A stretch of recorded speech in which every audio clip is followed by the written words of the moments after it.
They are unmotivated and they are unfocused. That's the problem in the black community. It is not the ability to learn, it's the desire to learn. Which is why if I was in charge, we wouldn't diagnose kids, we diagnose their damn parents. If I was in charge, we wouldn't diagnose children, we diagnose the homes they come from. And speaking of diagnosing the home they come from, I'm willing to bet that if I went into half the homes in this church right now, half of you, I'm willing to bet there's no dictionary in there. There's no thesaurus in there. I bet my life on it. I know what coons do. There's no dictionary in that house. There's no thesaurus in that house. There's no bookshelf in that house. And it's not a complete set of encyclopedia in that house. And you know what's so bad? Most of you getting ready to go out and go Christmas shopping. And I'm willing to bet a dictionary won't be on that list. A thesaurus won't be on that list. A complete set of encyclopedia won't be on that list. So let's look at this now. Most black men in prison in America read on the 4th grade level. Most black boys who get tested for special ed are sent during the 4th grade year. There's 2 million black people in prison, and there's 2 million black children in special ed. Oh yeah. The school to prison pipeline runs right through your damn house. When the last time you made the children turn off the cell phone, the video game, the television, the laptop, and read?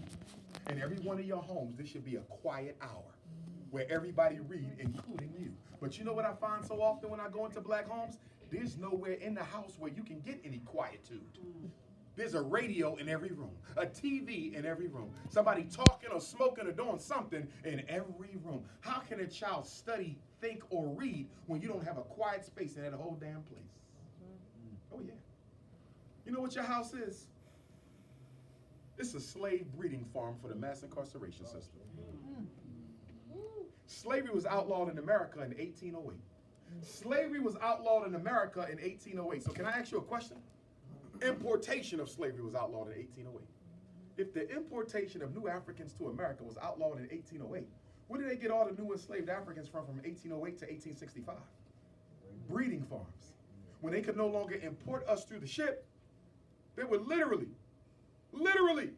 create farms to breed Africans. They would get one buck or nigger, and we still call ourselves that to this day. And they'll get 10 black women or bitches, and we still call ourselves to that day. To this very day, we still use the words they use for us. And the buck's job was to keep the bitches pregnant. Oh yeah. In other words, your vagina was only useful as a weapon for the white power structure. And some of you right now, by how I see you raising your children, your vagina still ain't useful, except as a weapon for the white power structure. We are not raising our children the way we're supposed to be raising our children. They are lazy, they are sloppy, they are undisciplined. And what is the most important job of a black parent? The most important job of a black parent is to teach your child discipline. And what is Dr. Umar's definition of discipline? The ability to do what you need to do when it has to be done, whether you like it or not. Does your son have that? Does your daughter have that? You listening to me right now, and they should be here with you, by the way, but you left them home. You told them to clean them dishes. Will they be done when you get back? You told them to make sure the homework was done. Will it be done when you get back? You told them to vacuum the living room, clean up after your little brother and sister. How many of you can be certain that it's going to be done? Many of you cannot be, because you don't teach discipline. And that same lazy-ass black boy or girl, you're going to send to a college after they graduate. And you're going to go into student loan debt, financing an education for a child you know you never taught with any self-respect and discipline. What we gonna do? Why send a black child to college if he barely got out of high school? That's right. If you know you ain't raising with no discipline, why are you going into debt? And if it was up to me, every black child in the hood would go to trade school first, not college. Okay, girls and boys, everybody. That's right. 2 years. That's right. Almost no student loans. But when you come out, you got the skills that can pay the bills. That's right. Electric, plumbing, HVAC. I can tell you what we paying for renovations. 2 weeks of work, $100,000. 1 week of work, $250,000. Those tradesmen make more money than surgeons, lawyers, and engineers. And they only went to school for 2 years, not 12. You better stick your son into one of these trade schools. If he want to go to college, he can do so when he's done. He'll be 2 years wiser, 2 years smarter, and 2 years richer. That's right. Whatever happened to the auto body shops in the high schools in Norfolk? That's right. Whatever happened to the welding program, the electric program, the plumbing program? 50 years ago, you could graduate from a high school in the black community and sit for your state board to be licensed as a plumber or an electrician. They took all that out in the 1970s in order to pave the way for mass incarceration. They took out the skills that pay the bills. It ain't no secret why we filling up the jails. Because they took away the factories and they took away the skills in the high school that prepared you to work. And then they dropped the crack off in 1980. So 1970, they deindustrialized the black man. In 1970, they made the black man economically irrelevant to the black woman. And then they sent the black feminists in, who brainwashed the black woman into thinking a black man was her problem. And some of you sisters still got that problem today. And then you got brothers who think the sisters is his problem, when it's the white man who manipulated all of this. Why did they give the black woman welfare programs in the 1970s? It ain't because they care about you or your children. They let the police kill them, so they damn sure don't care about them.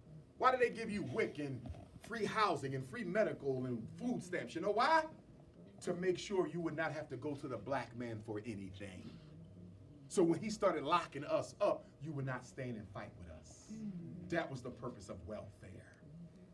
And then in the 1980s, the CIA dropped off the crack, so black men who have now been economically devastated and are no longer relevant to their women, we either got to sell the crack to make money or smoke the crack to deal with the fact that we can no longer fulfill our obligations as a man. 1990, Bill Clinton crime bill. 3 strikes and you out. Mandatory minimum sentencing. Bill Clinton locked up more black men than any president in American history, and y'all called him the first black president. And then in the year 2000, George W. Bush hits us with another weapon of mass destruction known as the FBI, Faith-Based Initiative. They started funding black churches. And have you noticed ever since George Bush found a way to fund black churches, you can hardly find a black church that is fighting to help the black community in any one of those 5 areas that I just named. Can you name me a church in this country that's at the forefront of fighting for better schools? Can you name me a church in this country that's at the forefront of fighting against mass incarceration? Can you name me a church in the country that's at the forefront of fighting against gentrification or police genocide or economic empowerment? Where they at? They gone because the government pays them to sit on the sideline. That's right. You on your own now. That's right. And for the life of me, I don't understand why we still support some of these churches. Not this one. This is grassroots. You do have some churches who do the good thing, but most of them do not. Any religion that tells you you got to die to experience heaven when the white man got his right here, right now, is a church you don't need. The Chinese man got his right here, right now. The East Indian has heaven on earth. The Arab has heaven on earth. So any religion that tells me I got to die in order to experience heaven is a religion I don't need. I want my heaven here, and I want it now. Let me get back to this. So, if they got a disability, the education must be what? Free. And then the education must also be what? Appropriate. That is a word. That is a word that we fight over. Appropriate. Because the law doesn't define appropriate. Let me give you an example of what is not appropriate.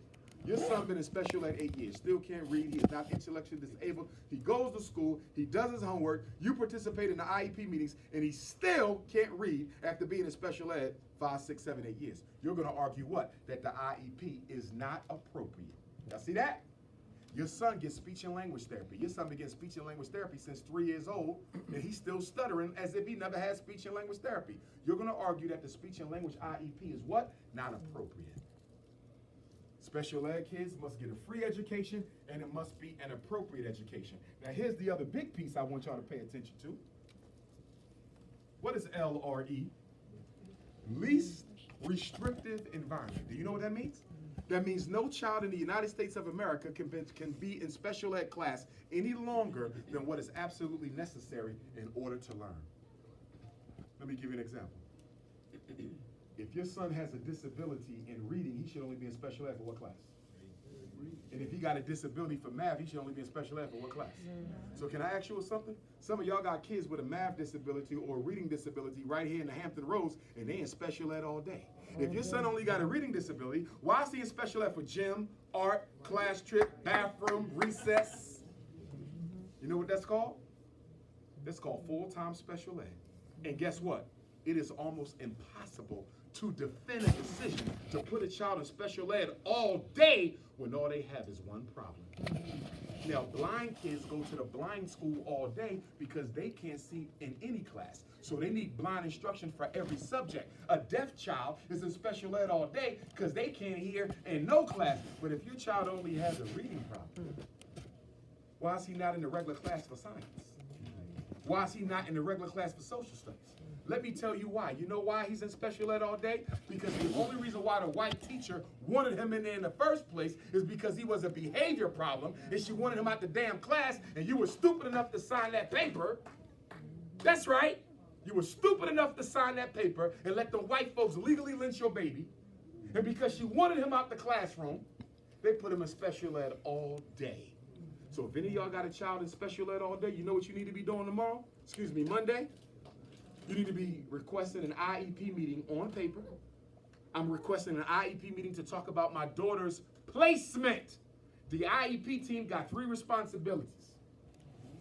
They must come up with the learning program that your child is supposed to receive in special ed program.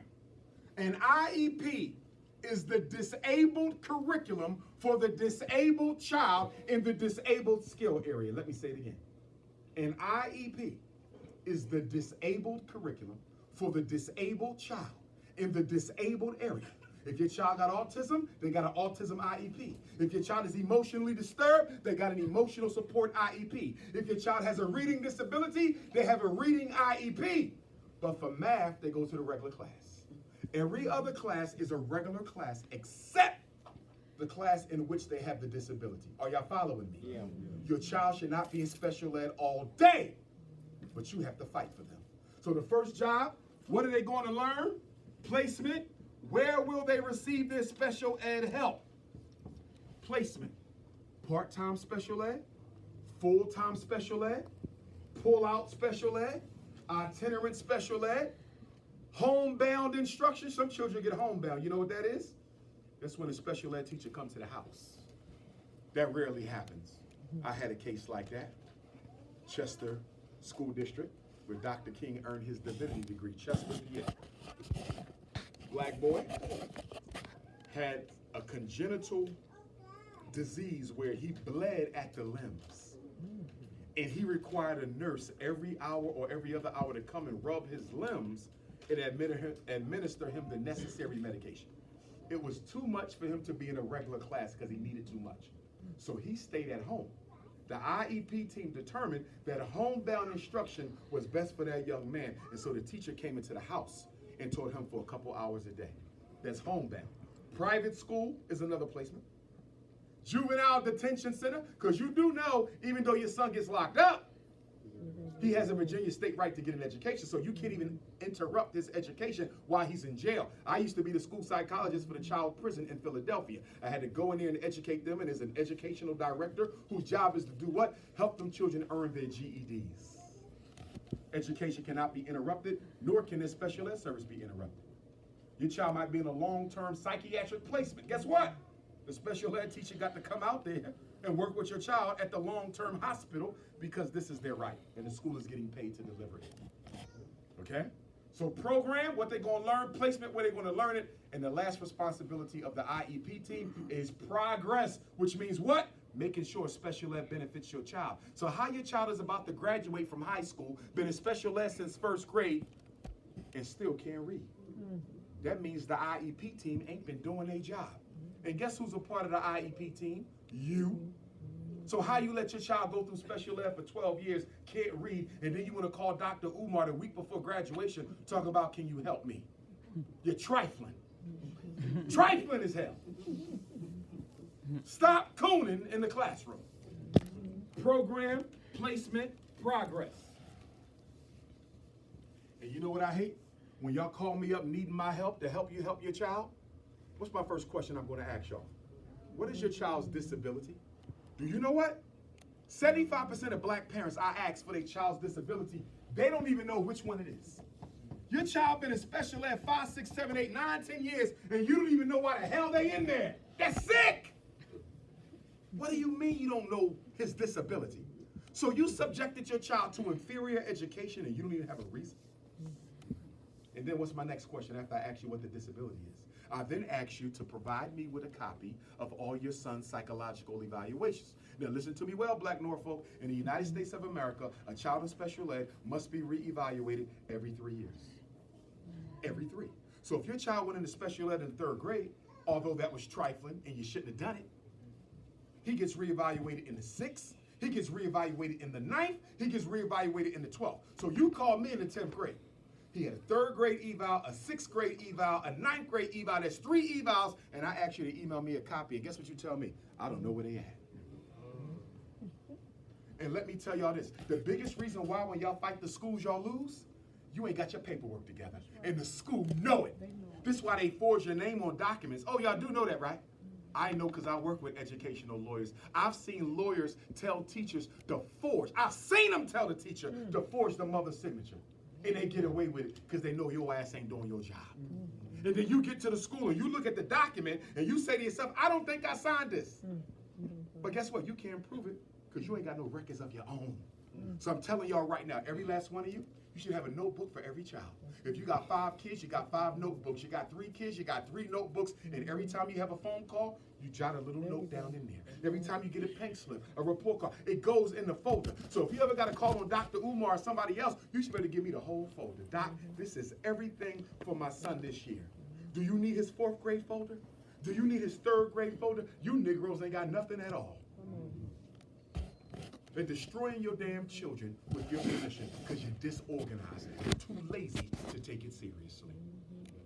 I got to come back to Virginia. You know why I got to come back to Virginia?